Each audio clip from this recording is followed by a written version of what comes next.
Stop throwing your money away on expensive meat just to ruin it in a lukewarm pan. Welcome back to Bite Audit, where today we are exposing the chemical laws of the perfect steak.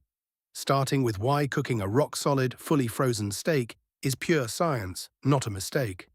A completely frozen interior acts as a thermal shield, staying cold while the intense heat flashes a superior exterior crust long before the center can overcook. The real failure is cooking a partially thawed steak.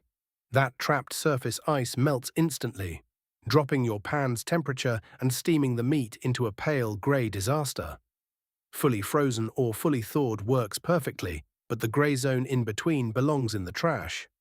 Now let us look at the opposite end of the spectrum. Cooking a steak via sous vide, submerging it in a precise temperature-controlled water bath, but completely skipping the final sear. Sous vide produces the most perfectly uniform, edge-to-edge pink interior achievable by any modern culinary method. A thick ribeye held at exactly 130 degrees Fahrenheit for 2 full hours will be flawlessly tender from one side to the other with zero grey bands of overcooked meat. But if you take it out of the plastic bag and serve it immediately without a high-heat finish, the result is a tragic piece of beige protein with the visual appeal of boiled meat. You have completely missed the Maillard reaction, the chemical process between amino acids and reducing sugars that gives browned food its rich flavor. A sous vide steak without a final sear is technically correct, but practically unfinished. The sear is not cosmetic window dressing, it is the entire flavor profile. Skipping it means completing 90% of the labor and stopping right before the part anyone can actually taste. Next up on the audit block is the trendy world of butter aging. This technique involves encasing a raw steak entirely in a thick, solid shell of salted butter and refrigerating it for days or weeks. Scientifically, the process holds water. The fat in the butter gradually penetrates the surface layers. The salt draws out surface moisture through osmosis, and the meat reabsorbs that moisture infused with rich butter flavor. The completely sealed environment safely mimics some of the natural enzymatic breakdown seen in traditional open-air dry aging without losing mass to dehydration. Done correctly, it yields a richer, more complex crust once it hits the pan. The absolute breakdown in logic occurs when amateur chefs serve this creation completely raw.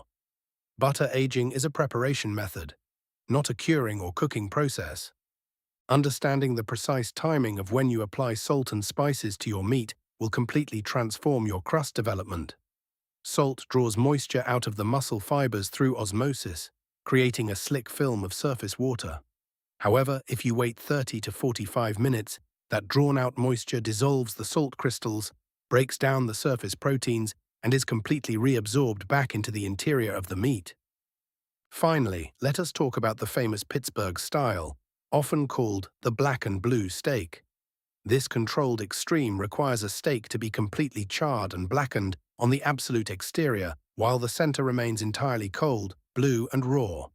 To execute this correctly, you need a commercial broiler or a specialized infrared surface that exceeds 700 degrees Fahrenheit.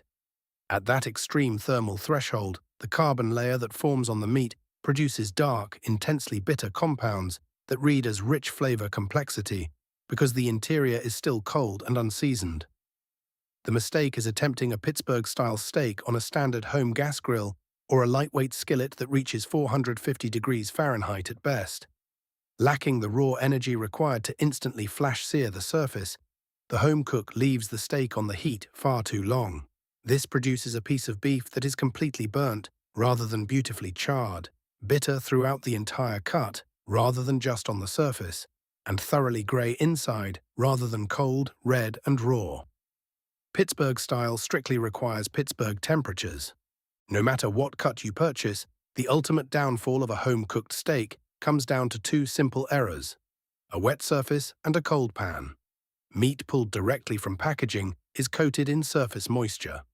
If you skip the 20 seconds it takes to pat the steak completely dry with a paper towel, that surface moisture will boil in the pan, dropping the temperature and turning your steak a dull grey. Combine a wet steak with a cold pan that has only been preheated for 30 seconds rather than a full 5 minutes on high heat, and you completely destroy any chance of browning.